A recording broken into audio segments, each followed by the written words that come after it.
25 సంవత్సరాల నుంచి అమలు పని చేస్తాను.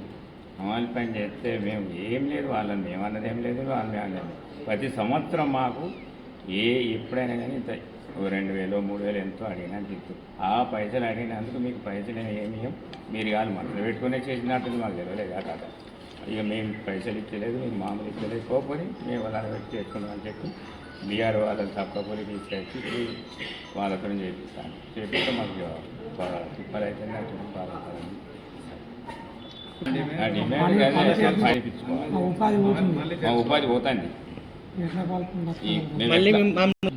మాకు ఎప్పటిలెక్క పని కల్పించాలి. యథావిధిగా మమ్మల్ని కూడా మీతోటి మాతో ఇన్ని రోజులు 25 సంవత్సరాల నుంచి కూడా ఉన్నాం. మేము మీతోటే మమ్మల్ని కూడా పని తీసుకుంటే బాగుంటుందని నేను కోరుతున్నాను. చేయట్లేదు.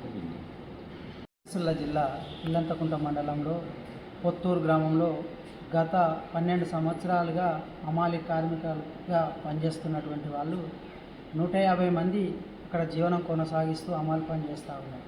కానీ మొన్నటి మేడే రోజు వాళ్ళు కొన్ని విరాళాలు ఇవ్వాలన్నప్పటికీ, గతంలో ఇచ్చిన మాదిరి ఇవ్వాలన్నప్పటికీ సేట్లు ఒక దుకాణదారులు, ఫర్టిలైజర్ షాప్ కానీ సిమెంట్ షాపుల వాళ్ళు మీకు ఎలాంటి చందాలు ఇవ్వము, అదేవిధంగా మీతో పని కూడా అవసరం లేదని చెప్పేసి వీళ్ళని బంద్ చేయడం జరిగింది. మేము ఒకటే సేట్లను అడుగుతూ ఉన్నాం. గత 12 సంవత్సరాలుగా వీళ్ళు పనికొచ్చినప్పుడు 12 సంవత్సరాలుగా పనికొచ్చినప్పుడు ఇప్పుడు వీళ్ళు ఎందుకు బీహార్ యూపీ కూలీలు రాగానే, తక్కువ కూలికి రాగానే వీళ్ళని పక్కకు పెట్టిరని మేము సేట్లను అడుగుతూ ఉన్నాం.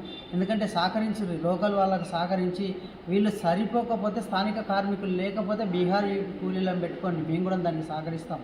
కానీ ఇలా స్థానికంగా ఉన్నటువంటి కార్మికుల పొట్టలు కొట్టి ఇలా ప్రధానంగా మన ఊళ్ళో ఉండే కార్మికులను విడిచిపెట్టి ఇతర రాష్ట్ర కార్మికులకు తక్కువ కూలికి మొగ్గు చూపడం సరైనటువంటి పద్ధతి కాదు. ఈ ఏఐటీసీగా మేము దీన్ని ఖండిస్తూ ఉన్నాం. ఈ లేని వేళలో పెద్ద ఎత్తున ఆందోళన కార్యక్రమం చేస్తామని ఈ సందర్భంగా లేబర్ ఆఫీసర్ గారికి కూడా ఇలా రిక్వెస్ట్ లెటర్ ఇవ్వడం జరిగింది. తర్వాత భవిష్యత్ కార్యాచరణ కూడా దీని తర్వాత ఏం చేయాలనేది కూడా నిర్ణయం చేస్తాం. ఏఐటీసీ జిల్లా సెక్రటరీ అని ఈ సందర్భంగా తెలియజేస్తాం.